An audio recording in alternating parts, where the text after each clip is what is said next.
Hello दोस्तों, मैं संदीप कुमार आप सभी का स्वागत करता हूं आपके अपने परिवार टीचर्स एकेडमी में। सभी दोस्तों को गुड मॉर्निंग, सुप्रभात। आशा करता हूं सब मस्त होंगे। और स्क्रीन में जो दिख रहा है आपको, सहायक आचार्य प्रतियोगिता परीक्षा में 2 वर्षीय बीएड डिग्रीधारी भी शामिल होंगे। यानी कि जो हाई कोर्ट में सुनवाई हुई थी उसका जजमेंट को रिजर्व रखा गया था, अब उसका संपूर्ण सुनवाई हो गई है कल। उसी के बारे में बात करेंगे। और जो भी साथी इस चैनल में नए हैं तो चैनल को एक बार सब्सक्राइब ज़रूर करें और वीडियो को लाइक शेयर ज़रूर करें। और इस वीडियो को अंत तक देखें कि क्या सच में ये जो शामिल किया जा रहा है, क्या सच में इसको बाद में कोई इसको चैलेंज कर सकता है कि नहीं कर सकता है। इन सब सारी चीज़ों के बारे में चर्चा करेंगे। तो जो भी साथी इस वीडियो को देख रहे हैं तो वीडियो को अंत तक देखें, जिससे आपको इस चीज़ समझ आए कि क्या सच में ये प्रभावित हो सकता है कि नहीं हो सकता है। परिमल अपने ही चाल में अब फंसते नज़र आ रहा है। इस चीज़ को आप थोड़ा सा देखिए। हाईकोर्ट के न्यायमूर्ति दीपक रोशन की अदालत में, यानी कि सिंगल बेंच का ये जजमेंट है। 2023 में अभ्यर्थी रद्द करने के मामले में दायर याचिका का फैसला सुनाया। अदालत ने याचिकाकर्ताओं को याचिका स्वीकार करते हुए उन्हें राहत प्रदान की। अदालत ने याचिकाकर्ताओं के अलावा ऐसे अन्य अभ्यर्थी को भी जो दस्तावेज सत्यापन के लिए योग्य हैं, यानी कि जो पिटिशनर हैं वो भी, और जो पिटिशनर नहीं बने थे उनको भी नियुक्ति प्रक्रिया में शामिल करने तथा मेरिट के आधार पर नियुक्ति करने का आदेश दिया है। पूर्व में 10 जुलाई को मामले में सुनवाई पूरी होने के बाद अदालत ने फैसला सुरक्षित रख लिया था। सोमवार को अदालत ने याचिका पर अपना निर्णय सुनाया।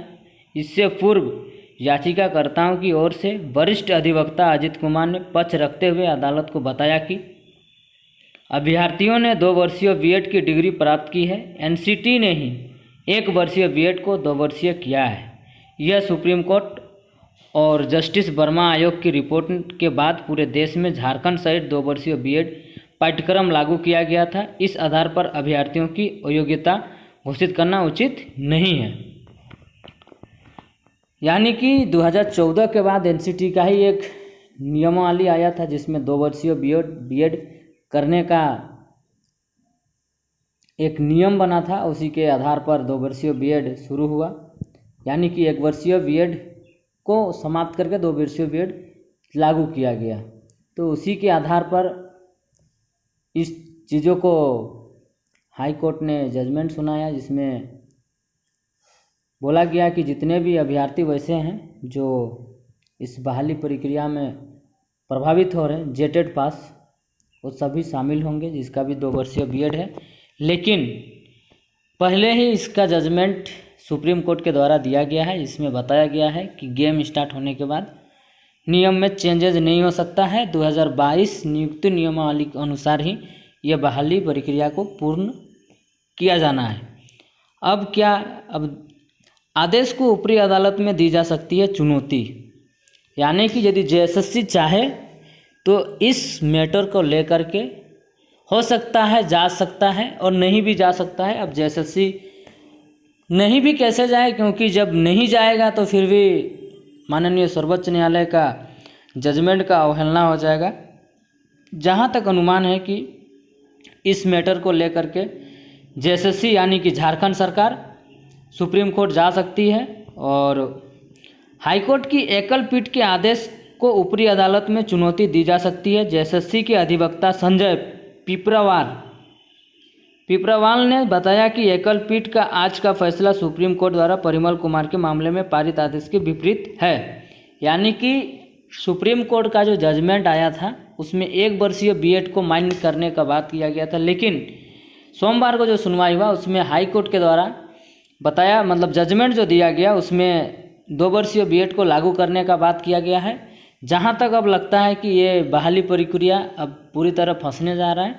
अब ये फिर से एक बार सुप्रीम कोर्ट की तरफ मूव कर रहा है और फिर से सुप्रीम कोर्ट जाना चाहिए, ज़रूरी है, क्योंकि एलिजिबिलिटी क्राइटेरिया का जो हनन हो रहा है बीएड मतलब जेटेड वालों का, वैसे ही सीटेड वालों का भी हो रहा है, जिसमें हम लोग भी यहाँ एनसीटी का ही और एक नियम है जिसमें बोला जाए, मतलब नियमावली है जिसमें यदि मतलब कोई भी स्टेट यदि 2 वर्ष से अधिक टेट कंडक्ट नहीं कराती है तो उस जगह पे सेंट्रल टेट मान्य होती है।